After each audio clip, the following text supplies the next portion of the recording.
नमस्कार, सुमन्स किचनमध्ये आपलं स्वागत आहे। आज आपण झटपट अशी बासुंदी कशी बनवायची ते बघणार आहे। ही बासुंदी चवीला खूप छान होते आणि एकदम झटपट म्हणजे दाटसर तर खूपच छान होते।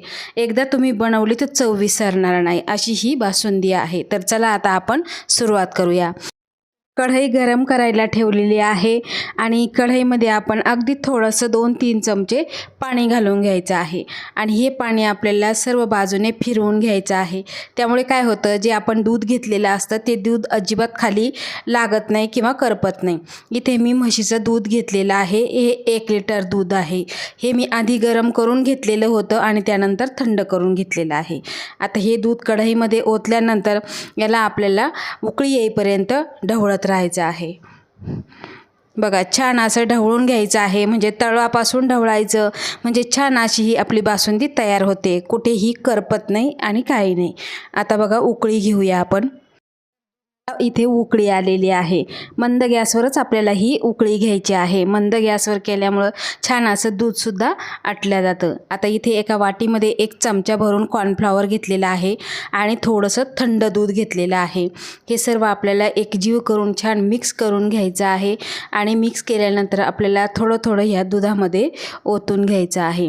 आता इथे तुम्ही बघू शकता, छान असं हे मिक्स झालेलं आहे आणि थोडं थोडं करून आपल्याला हे ओतून घ्यायचं आहे आणि चमच्याने आपल्याला सतत ढवळत राहायचं आहे। त्यामुळे काय होतं की एकजीव होतं, सर्व बाजूने मिक्स होतं, त्यामुळे कुठेही असं गठुळ्या वगैरे राहत नाही आणि छान पद्धतीने आपण जे चमच्याने मिक्स करून घ्यायचं, त्यामुळे खूप असं प्लेन दूध तयार होतं।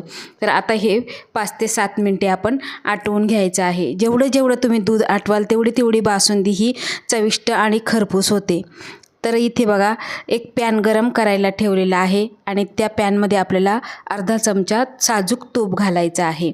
आता साजूक तूप हे सर्व बाजूने आपण पसरून घेऊ। त्यानंतर आपल्याला इथे थोडासा सुकामेवा भाजून घ्यायचा आहे। 7 ते 8 काजू, बदाम आणि पिस्ता एवढं मी कट करून घेतलेलं आहे आणि हे आपल्याला मंद गॅसवर कुरकुरीत होईपर्यंत परतून घ्यायचं आहे। अगदी 2 ते 3 मिनिटे लागतात। जर तुम्ही पॅनमध्ये करत असाल ना, तर पटकन असं होतं, गॅस फुल ठेवू नका, त्यामुळे काय होतं, पटकन असं हे जळून जाईल। मंद गॅसवरच आपल्याला हे 2 ते 3 मिनिटे परतून घ्यायचं आहे। मी इथे बघू शकता, सुकामेवा छान असा कुरकुरीत झालेला आहे। आता हा आपण एका डिशमध्ये काढून घेऊ।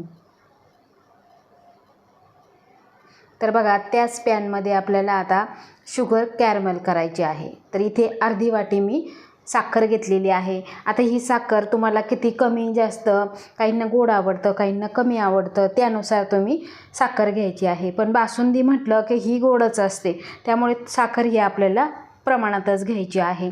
आता इथे मी साखर घेतलेली आहे आणि मंद गॅसवरच आपल्याला हे वितळून घ्यायची आहे। आता वितळलेली आहे थोडी बघा। आता मी हे पूर्ण ढवळून घेत आहे आणि ढवळल्यामुळे काय होतं, पटकन अशी ही वितळल्या जाते। तर बघा, छान अशी ही वितळलेली आहे।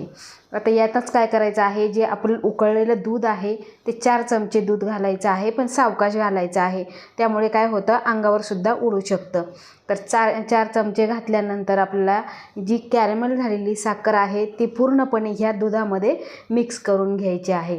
तर तुम्ही इथे बघू शकता, मंद गॅसवरच आपल्याला पटपट हे असं ढवळत राहायचं आहे आणि त्यामुळे काय होतं, जे फेसाळलेलं दूध आहे ते पूर्णपणे खाली बसतं आणि जी कॅरमल झालेली साखर आहे ती हळूहळू वारपणे आपल्याला ही या दुधामध्ये परतवत जायची आहे, मिक्स करत जायची आहे। सतत हात आपल्याला चालवतच जायचं आहे आणि छान असे हे मिश्रण तयार होतं। आता यामध्येच घालायचं आहे 100 ग्रॅम फ्रेश खवा।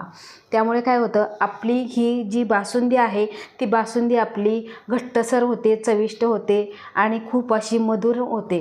तर बघा, आता पूर्ण हा खवा आपण ह्या दुधामध्ये आणि कॅरमल शुगरमध्ये पूर्ण विरघळून घ्यायचा आहे, मिक्स करून घ्यायचा आहे। तर बघा, अशा पद्धतीने ज्या थोड्या छोट्या मोठ्या गठोळ्या असतील त्या अशा पद्धतीने आपल्याला मोडून घ्यायच्या आहे। त्यामुळे हे मिश्रण आहे ना, एकदम घट्ट दाटसर असं होतं आणि प्लेन होतं। तर तुम्ही माझ्या चॅनलला जर पहिल्यांदा जर असाल तर सबस्क्राईब जरूर करा। तर बघा, छान असं हे मिश्रण प्लेन झालेलं आहे। आता हे मिश्रण घेऊन आपल्याला ह्या दुधामध्ये ओतून घ्यायचं आहे। सगळं मिश्रण ह्या दुधामध्ये आपल्याला हळूहळू ओतून घ्यायचं आहे आणि तुम्ही कलर बघू शकता, खूप छान असा कलर आलेला आहे आणि चवही छान लागते। आता ह्या दुधामध्ये आपण जेव्हा कॉर्नफ्लॉवर घातलं त्या कॉर्नफ्लॉवरमध्ये सुद्धा बघा तुम्ही ते घातल्यानंतर आहे ना दूध एकदम छान असं घट्टसर होतं आणि आपली जी बासुंदी आहे ती सुद्धा छान अशी दाटसर होते। तर इथे तुम्ही कलर बघू शकता, अगदी दुकानातून तुम्ही जी बासुंदी मागवता त्या बासुंदीपेक्षाही सुंदर अशी बासुंदी आपली घरच्या घरी आणि थोड्या साहित्यामध्ये आणि फ्रेश अशी साहित्यामध्ये तयार होते। तुम्ही इथे बघू शकता। आता यामध्येच आपल्याला घालायची आहे वेलची पूड आणि त्यानंतर आपण इथे हे तळलेले काजू बदाम पिस्ता घालायचे आहे। त्यामुळे काय होतं, खाताना दाताखाली आल्यानंतर खूप छान अशी चव लागते। तर हे आपण 2 ते 3 मिनटासाठी आटून घेणार आहे। तर बघा छान अशी दाटसर आपली ही बासुंदी तयार झालेली आहे। आता ही बासुंदी आपण रूम टेम्परेचरवर थंड करून घ्यायची आहे आणि त्यानंतर आपल्याला अर्धा तासासाठी फ्रीजमध्ये ठेवायची आहे। रूम टेम्परेचरवर थंड झालेली बासुंदी ही आपल्याला एका बाउलमध्ये काढून घ्यायची आहे। बाउलमध्ये काढल्यानंतर आपल्याला अर्धा तासासाठी ही बासुंदी आपल्याला फ्रीजमध्ये ठेवायची आहे। तर अर्धा तास आपण फ्रीजमध्ये ठेवलेली बासुंदी अतिशय थंड अशी झालेली आहे आणि तुम्ही बघू शकता छान अशी दाटसर झालेली आहे। आता एका बाउलमध्ये आपण सर्व करूया।